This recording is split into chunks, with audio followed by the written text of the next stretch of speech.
Tonight's broadcast is about adjusting to the experience of out-of-home placement. It is Thursday, June 13th, 2019.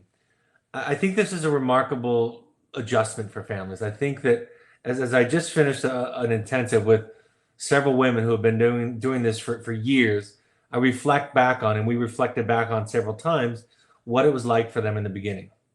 And all of them, to a person, talked about how everything was foreign to them. Everything was unknown. Everything had with it a little bit of fear and uncertainty in the process. So part of the idea is to give you some comfort, some basic idea about outlining the plan and what it's going to be like in the first few weeks. But there's also, as always, some psychology to this. There's this part about shifting and transforming the way that you think about treatment, the way that you think about yourself as a parent, and the way that you think about your child's struggle. So welcome to this, and I hope it's helpful for those of you who are new.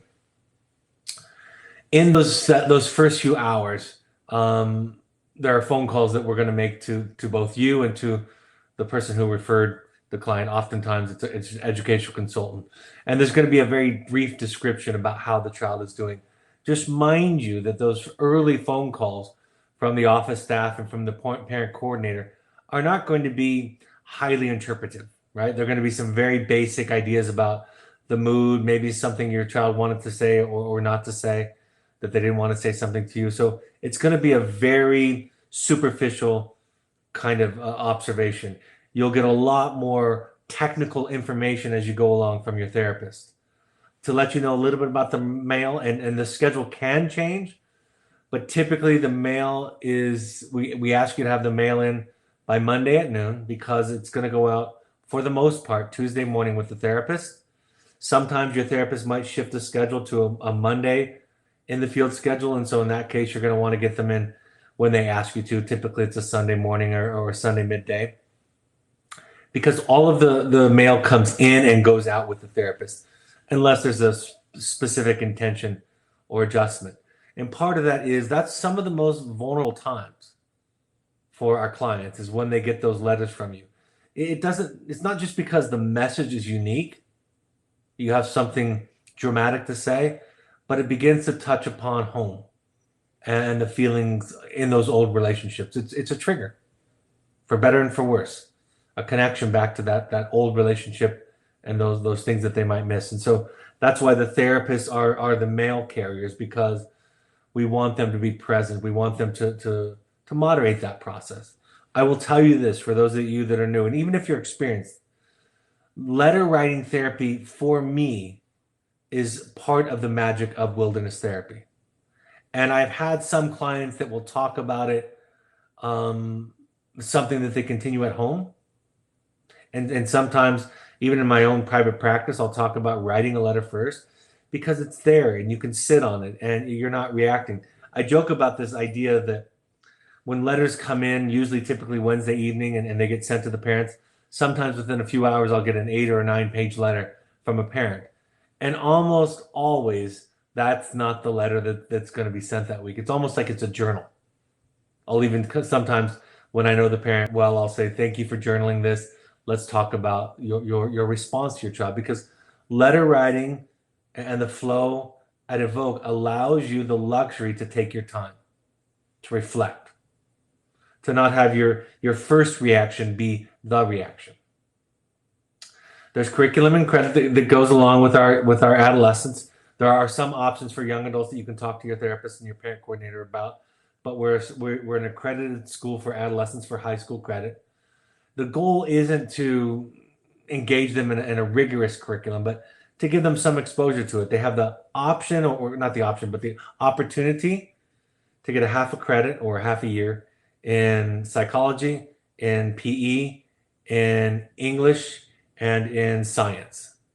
So we want to expose them to some of that. It's not like I said, it's not a large slice of their day, but school problems are the most common thing that people put on the application. And so what we thought years ago was, it's kind of silly to have that be the most common complaint, identifying issue for a child in our program, and then to not have any school curriculum, and then to pat ourselves on the back because look how well things are going.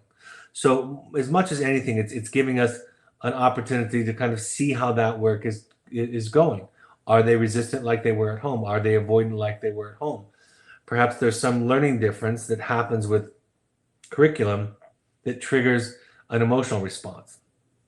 The webinar program, when I'm home, I try to do 2 a week. Sometimes it's 1 a week, and of course there's vacations, but we try to do 2 a week. And there's a massive library of titles to choose from to go back to. These also get put on the podcast app, typically the next day, mid-morning. So those are for public use. The webinars are for current and former families, and you have a lifetime subscription to this. And so coming back to it once in a while, browsing the titles and seeing what jumps out at you. For me, the idea is to give you exposure to this new way of thinking. And most simply put, it's similar to the way that a family member of an alcoholic learns to think and communicate in different ways. Learns kind of their relationship to the individual health or the addiction issue, and to the relationship to that issue. Am I participating in that issue in some way that's not helpful? And so thinking, listening to somebody who talks about it in a different way, exposing yourself, immersing yourself in that thinking is the key. And again, I said this at the outset. If it feels like a foreign language to you in the beginning, it's okay. Give it some time, be patient, and what you'll find, weeks, maybe months, maybe it's years in, you'll find that it all makes sense. That you understand it intuitively. Now, we have a mentor program, this was started by one of our parents many years ago. It was suggested, and we followed through. So former families who want to participate, who want to give back, who want to help parents walk through the early phases of treatment, volunteer to be contacted. So if you don't have a mentor assigned to you and you want one, and I know a lot comes at you that first couple of days, please ask your parent coordinator for a mentor. And they try to match one that's relatively close to your experience, typically with the same therapist. You'll get a call from the parent coordinator that day, and they will schedule the first call with the therapist. And then from then on, the therapist will schedule the next week call with you. These are 1-hour calls, and you'll be giving a conference call number and a code to call into that we all use. Your code will be your code, though. Let's talk a little bit about what your child's experience is like in the beginning stages. First of all, it's a culture shock, right? It's an early flight. Even those that come, quote unquote, willingly, those who aren't transported, it's an early flight and it's a culture shock. I talk about, in fact, I have an article, maybe Lindsay, you can pull it up. If you Google my name and transport, you can find the article where I talk about the value of transporting. When I first heard about children being transported, it was so strange and foreign to me. It seemed really abrupt and dramatic and maybe even traumatic. But what I've learned in my experience is that sometimes trying to get your child here can be as dramatic and traumatic. I will tell you this, it is a betrayal. But in theory, we talk about betrayal, that there's a healthy betrayal, right? It's a dramatic change from the way that things used to be. It's a clear line. And so anytime we set a boundary where one has not been set in a similar way, it is a big shift that they call in therapy, in clinical circles, they call a therapeutic betrayal. So that's there, but it's compassionate, it's clear. In my experience, it often it improves the child's start to the program. In a lot of cases, it's shorter because they have the experience when they agree to it that they chose to come here, and so they can opt out or selectively choose what they want to do here. They'll get a physical, make sure that they're fit to go to the field. They'll be outfitted with all of the gear. All of the things that they come with will be put in a box and sealed and kept for them. Excuse me. And it will be kept for them until they leave the program. They'll drive out to the field. They'll arrive in the group. They get welcomed by the staff. They're not introduced to the group at large. They may have a small ceremony right away where the group welcomes them, but and they'll be introduced to their mentor. Everybody ideally has an opportunity to be mentored and to be a mentor. It's not 100% that they get the chance to mentor. They have to be somewhat bought into the program and doing their work. But we would like it to happen to as many as possible. And so they're not sitting in the group and losing themselves socially right away. They're sitting outside of the group 15, 20 feet away. They're being taken care of by the staff and by their mentor who make sure that they have a fire, that they're warm, that they're getting food. And then they watch for a couple of days while they work on a couple of their initial assignments during the Earth phase. They watch and they see what the norms are, what's expected of them. There's a chance for reflection, a chance to slow down and think about where they're at. So it's as much as a mindfulness, an invitation to mindfulness as anything. Each week, the groups, this is a very critical and focal part of the program. Each week, the outcoming staff, the staff that's going into the field, so the outgoing staff, or excuse me, we call them the incoming staff actually, the staff that's heading out to the field, the incoming staff and the outgoing staff who have been there for the previous 7.5 days, they meet with each other, with the students, with the entire group, and talk about the week and talk about each of the students. It's a compassionate exchange of information, and part of it is instructive as you're talking about and teaching what each of the children are working on and challenged with and struggling with. It's not just your own report that you learn from. It's from other people's report. You can connect and relate to everybody else. The child typically it can take many different forms. The child might have the chance to go first and give their report. Maybe they go after. Sometimes a peer or peers will give part of the report. So it's an opportunity for everybody to be intentional. It's borrowed. The name Milan is borrowed from Milan, Italy, where a school of therapy in the 1970s had an intervention where they would have a family do family therapy, and there'd be a group of therapists behind a one-way mirror, and then they would switch places. The family would go behind the one-way mirror, and then all of the therapists would talk about what they saw in the family, and the family could listen to that perspective. And so that's where we came up with it, with this idea of not just sharing and exchanging information amongst the staff, but letting the clients hear about it. For the most part, we want them to hear virtually everything that we're telling you each week about how they're doing. It needn't be a surprise to them or a mystery to them. We want it to be fairly transparent. So that's a part of it. The therapists come in. That first week, they're going to be doing an assessment, a mental status exam, meeting with the student individually. Every week after that, they meet with the student individually. A staff member is present. So it's either a staff member that's been with them for several days or is going to be with them for several days more. So we want a blending of the therapy and the staff and the day-to-day work. Before we did this, in the early days of wilderness therapy, staff were not in sessions. We thought it was this sacred space. After a while, it kind of disappears. They're just there.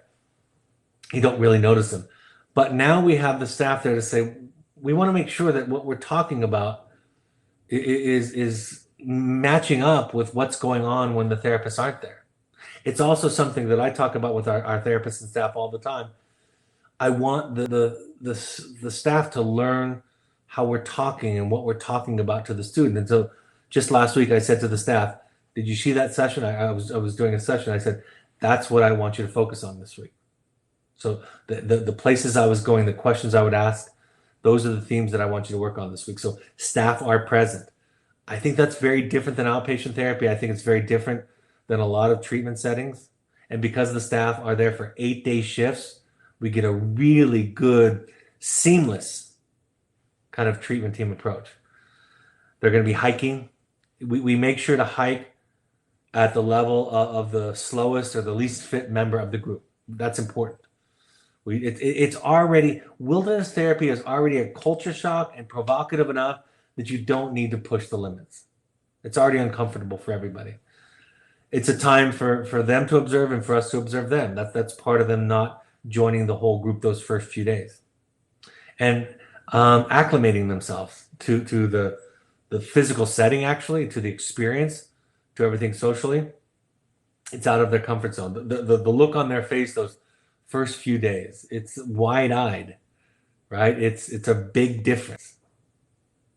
And like I said, they're not out of the group and isolated, but rather we think of it as a mindfulness, or what Buddhists would call noble silence. Let's talk about a typical day. This is a non-therapist day. They're going to wake up in the morning. They're going to have some kind of organizational group, talk about what they might be doing for the day, if they're going to be hiking or not. They might share that, talk about what breakfast is going to look like. Then they have breakfast, and then they have to clean up after breakfast. If they built a fire and they're cooking on an open fire, they have to, and they're leaving camp for that day, they have to crush the coals and make sure that it looks like we were never there, leave no trace. They're going to clean up whatever was happening, the fire pit, the fire circle. They may have a morning group, hike before lunch, have lunch. We would like them to have some personal time every day. We call it P time, to work on reading, writing assignments, or school curriculum. So every day we want some of that. They're going to hike in the afternoon, arrive at the new campsite. There's going to be chores. The chores rotate every day. So you're not going to have the same chore. You're going to split that over 7 or 8 days. They're going to set up camp. They're going to set up their own shelter, right? If they're sleeping in a line, we do line sleeping now, they're going to get everything organized. Dinner preparation, eating dinner. The big group of the day is the evening group. Those are often assigned by the therapist or dictated by what each of the children are working on, or maybe the staff have an idea for a group. And then they're going to go to bed. There can be songs and games after dinner. So that's kind of a typical day. That's what it looks like. Think of it as camping therapy. Now, all of the rest of these things that I'm going to talk about happen all the time also. A standing group. A standing group is a group initiated by anybody for anywhere from 4 or 5 minutes to 15 minutes. It's an in the moment, this is what's going on for me, problem solving, emotional check-in, conflict resolution, anything that's present. And as long as there's no other agenda, anybody can call a standing group, and people gather around. And they actually say standing because it's going to be a short group. MFT is the acronym we use for games and fun. Mandatory fun time is what it's called. So we want them to have fun, do something fun every day. An important part of a healthy, balanced life. They're going to have individual sessions, obviously, when the therapist is there for the couple of days that the therapist is there. But they're also going to have individual sessions with the person who's in charge of them for the week, the staff member. We call them DAPs. It's an acronym borrowed from the daily paperwork, daily assessment and planning paperwork. So the DAPs that's assigned to them, each of the staff are going to be assigned 2 to 3 clients or students to work with for that week. And so they're going to have individual sessions on hike. It's a little bit more casual and less formal. They're following up on assignments and themes that were brought up in the therapist and that are included in the weekly treatment plan that gets created. Showers are going to happen during layover days. Layover days are non-hiking days. And so on the couple or few days a week where they're not hiking and they're staying in camp, they get their laundry, they get showers, they get new food. Personal time, like I said, can happen at various times. One interesting thing to think about, not just your family visit, but it's typical for groups to have some parents in the field nearly every week. Maybe not every week, but quite often. The benefit of that is your child, again, gets to watch and listen to other parents and children do some work. The parents may participate in some of the formal groups. They'll have an introduction group. They'll talk about their own experience and story, what they're learning. And so it's kind of, they get to do family therapy by proxy, right? That parent visiting that week becomes kind of a symbolic representation of you. So they're getting exposed to parents often in the program. Calls can be happening at any time, calls home. We want every child to have a few calls while they're with us, every young adult and adolescent child to have a call with us, with their parent. That's the goal. We want them to get to a stable place where that's appropriate and we can start to do some of that work. Hard skills, when we talk about hard skills, we're talking about things like fire making, carving, building a shelter. Soft skills are things like the way you communicate, the language you use, reflective listening, and then there's therapy assignments. So that makes up the curriculum for the child. Like I said, there's academic work that goes on during the week. There's always letters to and from home. Some are structured and assigned, and some are just the weekly letters to and from home. Solos can happen. We want every child to have one, possibly two solo experiences where for 48 hours or so, they're by themselves in their own spot. The staff come around and check on them throughout the day, and we make sure that they're not a run risk or a safety risk to be on solos. But then they're sitting in their own spot. Some of the time they're given no assignments and no reading materials. So it really is a time to spend by yourself and see how you feel about the company.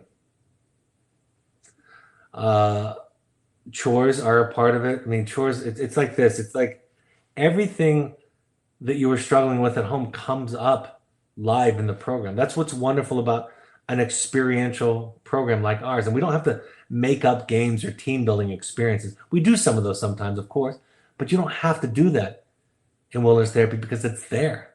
It's not just what gets talked about once a week in the therapy. That's a centering piece, an anchoring piece of the program, but it's every day. In my experience, my opinion, most of the work happens in between therapy. I think that's true for most of us anyway. Somebody once said, I think it was Debussy said, the conductor said that music is not the notes, it's the space in between the notes. So I think therapy, it's not the therapy, it's not what gets talked about in session, it's the time in between the sessions that makes up the bulk of our work.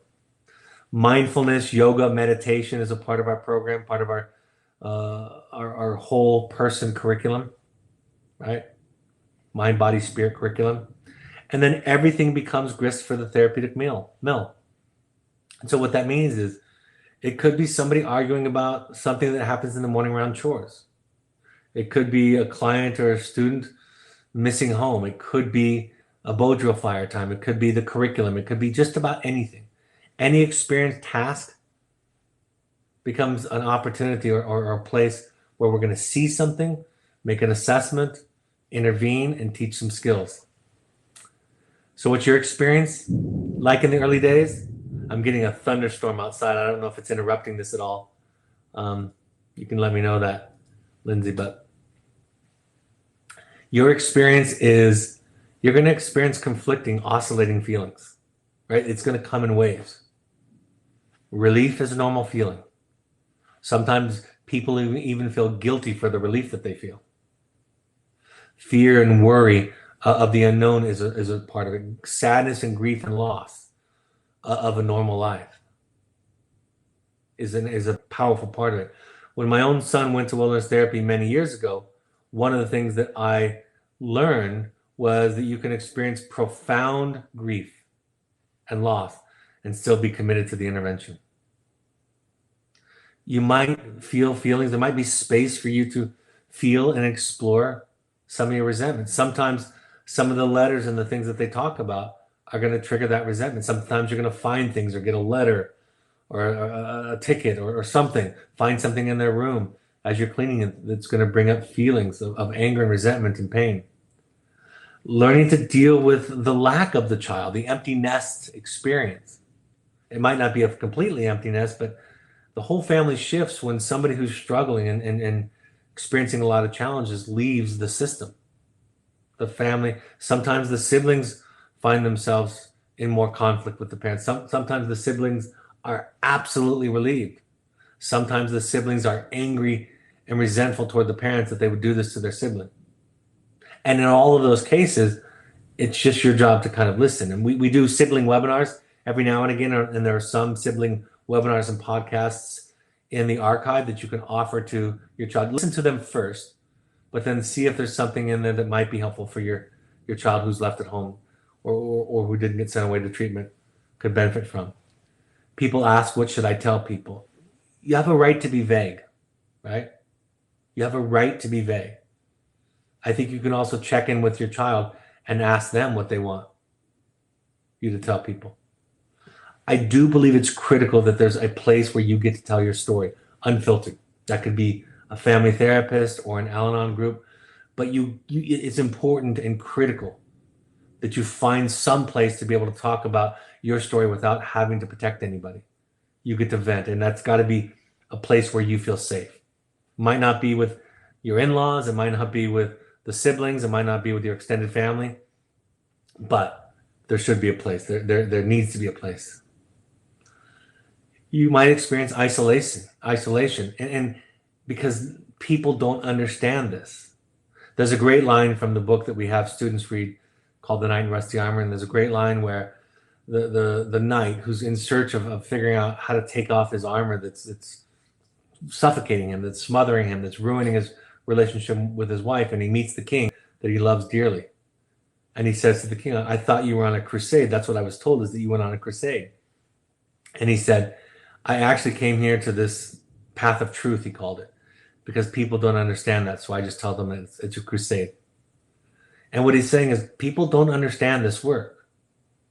They don't understand what you're doing and what's happening. They don't understand mental health struggles and addiction issues in many cases.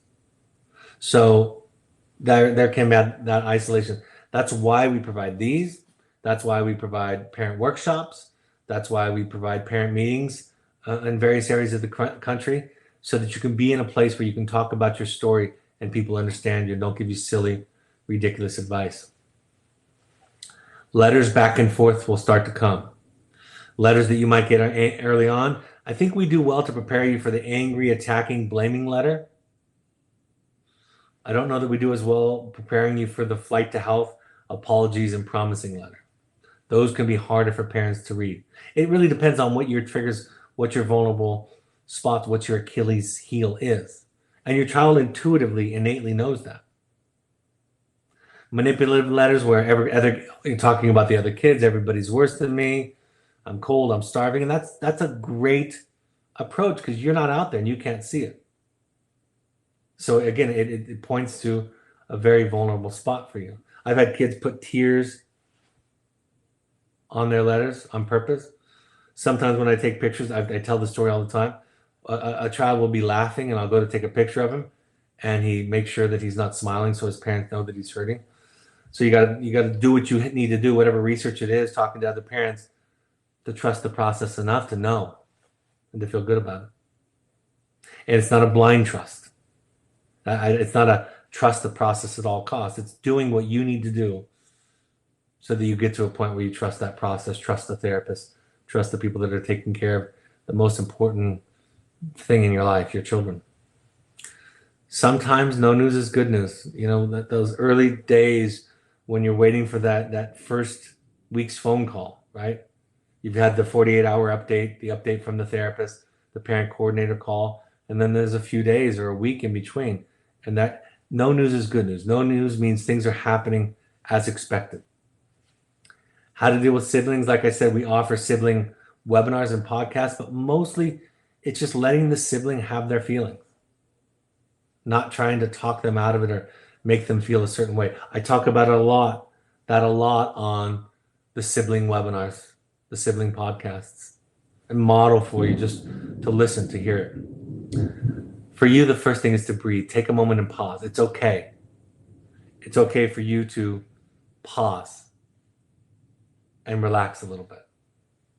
You'll get that first phone call, the first phone call then from the parent coordinator. We call the referring professional, the educational consultant, like I said. The hopes and intentions letter, and we have a podcast and a webinar on this, is your first letter. And this letter, above all other letters, is the letter you're going to send to the therapist, and he or she is going to give you feedback. There's a 2-page document that you'll get that explains how to write a letter, a 3-page letter on average. We want it to be a compassionate, honest, and authentic expression of this is what I hoped would happen by sending you to the program. In essence, the basic outline of Hopes and Intentions letter is we're worried about your behavior, about what was going on, whatever was going on at home, what's happening for you. We know you weren't getting, we don't think you were getting the things that you needed to at home or in college or wherever you were.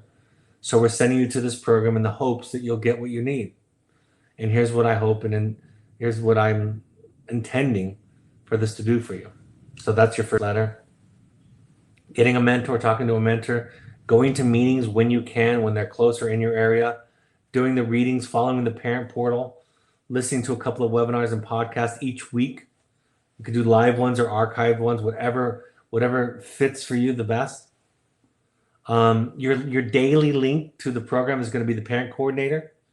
So if you have a logistical question, you'll call the parent coordinator. If you have a more clinical need, of course, you're going to contact the therapist. You're going to see weekly letters from your child. You're going to see pictures of your child, sometimes videos too. And part of that is you can see the change in them. I've talked about this for years, but I could do it with my own son, where you look at pictures week to week to week, and you see the change. You see the look in their eyes, the light in their countenance. You see that they're just lighter, right? They're not carrying as heavy of a burden. You see that in many, many cases.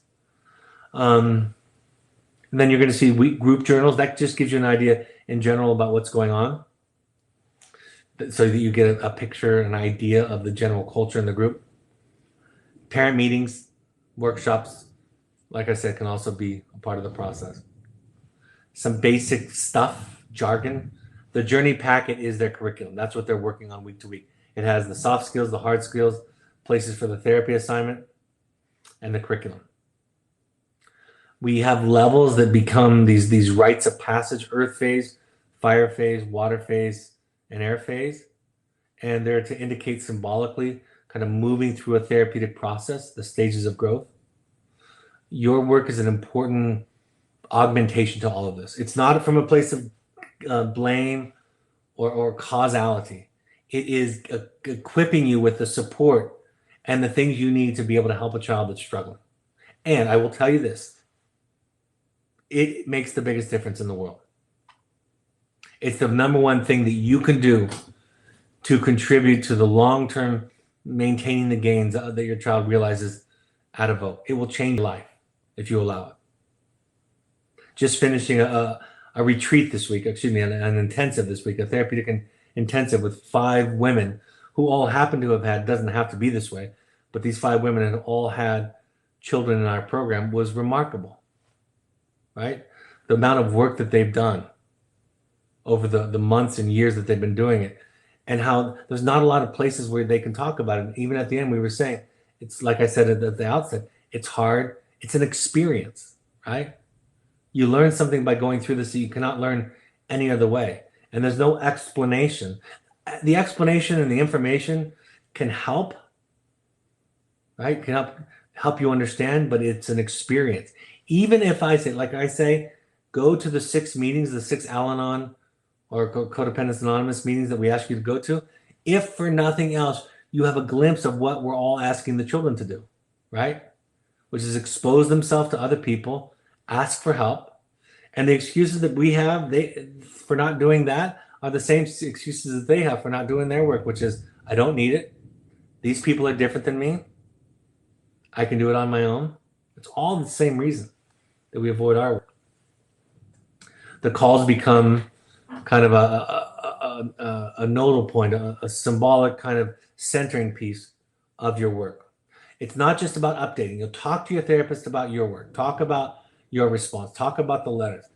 One of the things I want to tell you to do is ask your therapist for what you need on the phone calls.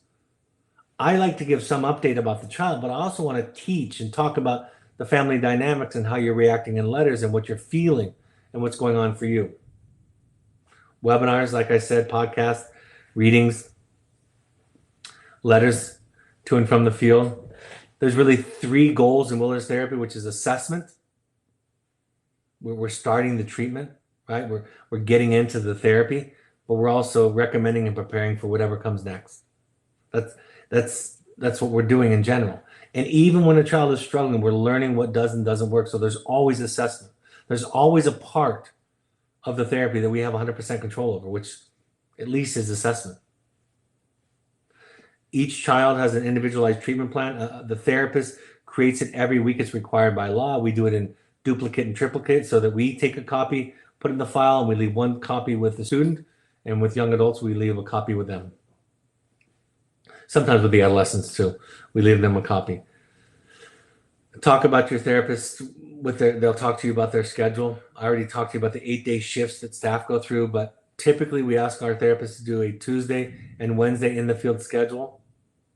There are exceptions to that, of course, and their basics are all taken care of: food, water, and shelter, medicine. They're less likely to need medical care in wilderness than they are at home, statistically speaking. Like I said, I when I hear the phrase trust the process, it really triggers me sometimes because I think it's a therapist's way of dismissing a parent's or client's feelings. Like you're not allowed to have doubts or worries or be skeptical. I don't believe in that. I think trusting the process is telling the truth sometimes about how you feel and how you're struggling. I think trusting the process is sometimes talking to your therapist about how you don't trust the process. It's not a blind faith, but you need to do what you need to do, whatever that is, to trust it enough. At one point, I had a family years ago. They were really struggling, really, really struggling. I was giving them, for the first few days, updates more than once a day. That's very unusual, but they were very anxious. And after about 3 or 4 days, I said, I can't do this anymore. And so it's okay if you pull your child, or you need to come out to the program and look at it yourself so that you feel comfortable. And they did. The dad and he brought his oldest son, and they came to the program. They went to a different group, not their son's group, and they talked to the staff and talked to the kids and walked away with absolute confidence in the process. In some ways you're doing less. In some ways you have to wait for them to do a little work. Like in some ways the therapy assignment is a non-assignment. Now we'll ask you to do things, but part of it is also that parents are often over-functioning, right? And so we want to make sure that your child does some of the work too. And so there's a little bit of it that's a patient and waiting process. Like I said, talk to your child's therapist, state your needs, your requests, your complaints, your questions and opinions. I teach this to my therapists all the time. Honor what a parent brings to the table. And if a parent is frustrated, upset, confused, request something, there's obviously boundaries you have to have, but respect the question. They have the right to ask difficult questions. Sometimes my therapists give me a hard time because I talk about that all the time on these broadcasts, and they'll say, yeah, the therapist, Brad told me on the podcast to ask you this or to ask that, to ask about a field visit. And the therapist will tease me about that, about it makes more work for them, but that's the process. You get to be respected. This is the most important person in your life, one of the most important people in your life, and the most important process in your life. And then listen. Listen to the feedback that you might be getting. Be open to the idea, to the answers. Am I being overly anxious or controlling? Is there some codependency in this? Am I being rigid and punishing when I'm writing my letter? Is my sarcasm a passive-aggressive way of communicating a feeling? So forth and so on. So listen to the answers. This is just a part of the journey. It's a part of the journey that families will talk about and develop a fondness over time, in many cases above all other parts of the treatment journey. But it's just a part. It's a springboard into some brand new work, or it's an accelerator into a different level of work. What can you do to help is to do your own work. As much of this as possible. I think, to be realistic, if all the things that we offer for families and for parents, if you did that, for many of you, it'd be too much because you have other children at home, you have a job, you have things to do. But take advantage of as much of it as possible, as works for you. And if you're willing to do a deep dive into your own work and come to a personal intensive, I can't think of anything more valuable to contribute to your life, and secondarily to your child's life. Be patient with the new language a little bit. I'm not asking you again to ignore the difficulty completely, but there are some new ideas here that are counterintuitive. I was doing some parent coaching with a family from another country in the Middle East sometime last year. And I found myself, I did 4 or 5 hours with them, and I found myself around hour 2 or 3 apologizing because I was acknowledging that some of the things I was teaching and talking about, that they were foreign, that they were different than what their culture had raised them to be. And then I realized after saying that a few times, I said, wait a second, this is different for all the families I work with, even the families that live and grow up in the same places that I did. This is not common sense information.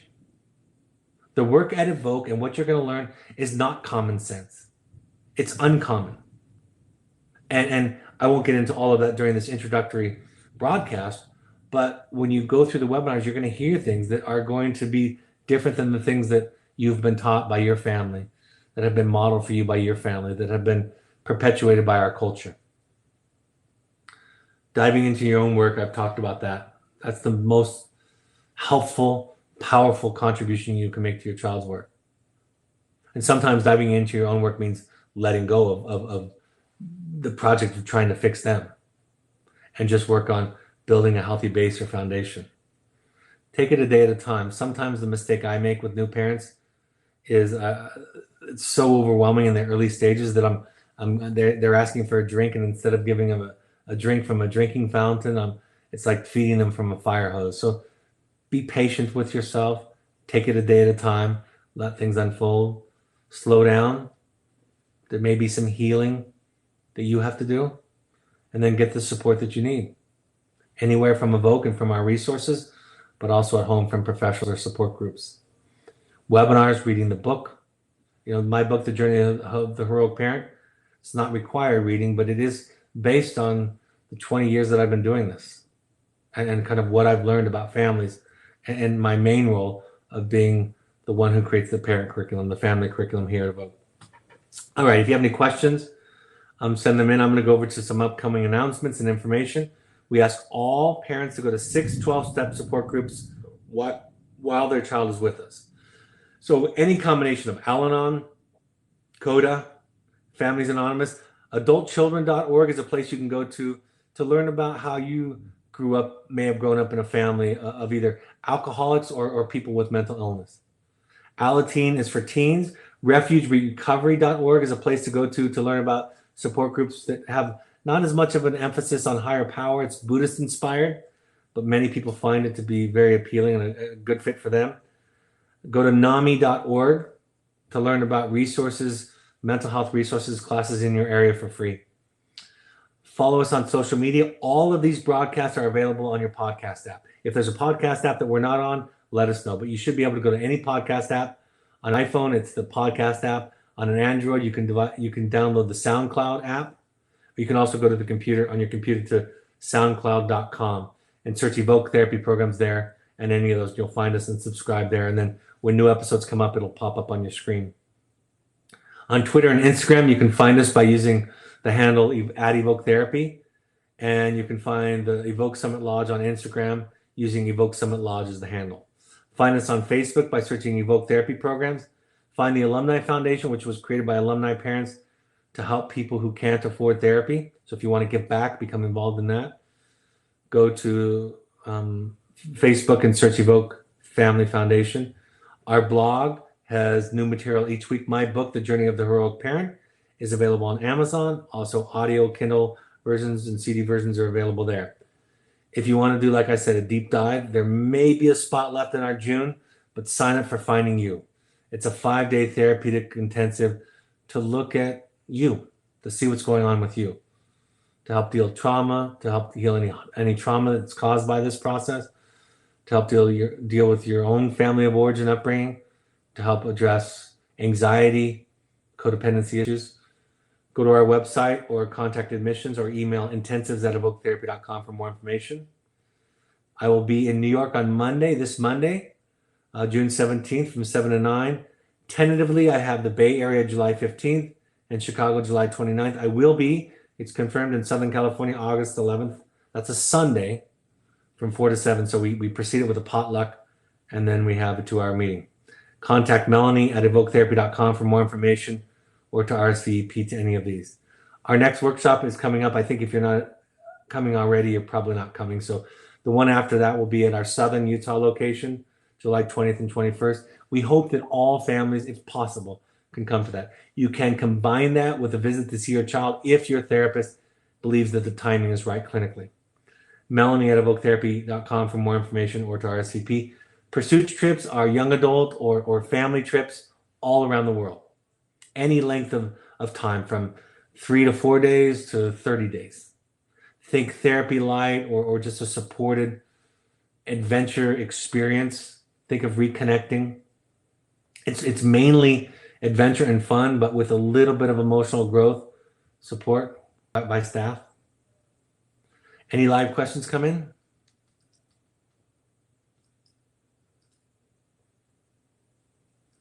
All right.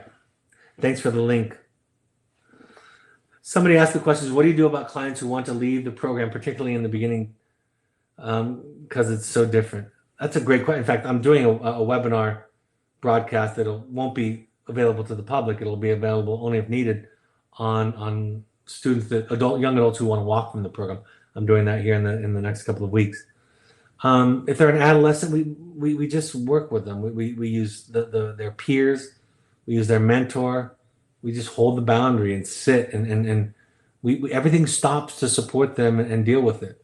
We make sure that the adolescents, it's not easy for them to run away. It can happen at times, and we always find them, but it's sometimes they want to try what they've tried in the past. And so literally or figuratively running away is one of their coping mechanisms. So we deal with it. It's not, doesn't happen all the time, but it happens on occasion, and it's okay. For young adults, we'll often walk with them, we'll hike out with them. Oftentimes they'll turn around. Most often, the young adult is kind of testing the parent to see if they're serious about the boundary. And when they hear that the parent isn't going to support them coming out, then oftentimes they'll turn around. So it's a very patient, multidimensional, supportive approach, and it just works. But there's no one way, and there's no one thing that works. Someone says, my child has zero motivation at home, school, etc. How does the vote get the child involved in chores, hiking, etc., when they've shown no motivation at home? Part of that is about peer-to-peer. Part of that is they need each other. And so positive peer culture can be more effective in many cases than adult or authority figures. That's part of it, right? It becomes more of a burden for other group members if they're not doing it. So it can be that kind of dialogue and discussion. Natural and logical consequences can be a part of it. Privileges earned and things like that can be a part of it. But oftentimes what we believe as therapists is that there's something deeper than just motivation. That there's some need being expressed, some wound being expressed by defiance or a lack of cooperation. And so therapeutically speaking, you go to that place. You look at the behavior, in this case, low motivation, and then you find out what is the deeper issue at play here. And when you find out and talk about that, it often improves motivation. And remember, the one thing about wilderness therapy that's different from most other settings is therapy for, physical safety first, but besides that, therapy first. It's not the therapy session, like I said, that happens once a week. It's therapy all day long, every day, experientially. So discussions, lessons, dialogues, peer support, natural and logical consequences that happen, all of that starts to shift. And at the core of it, it's finding out the basis, the root of whatever the behavior that we're seeing, either here or at home, whatever we're seeing, and following what I call the trail of crumbs back home to find the original injury and giving it a voice. And there's something powerfully healing and liberating about that, where children start to respond well. So that's part of it.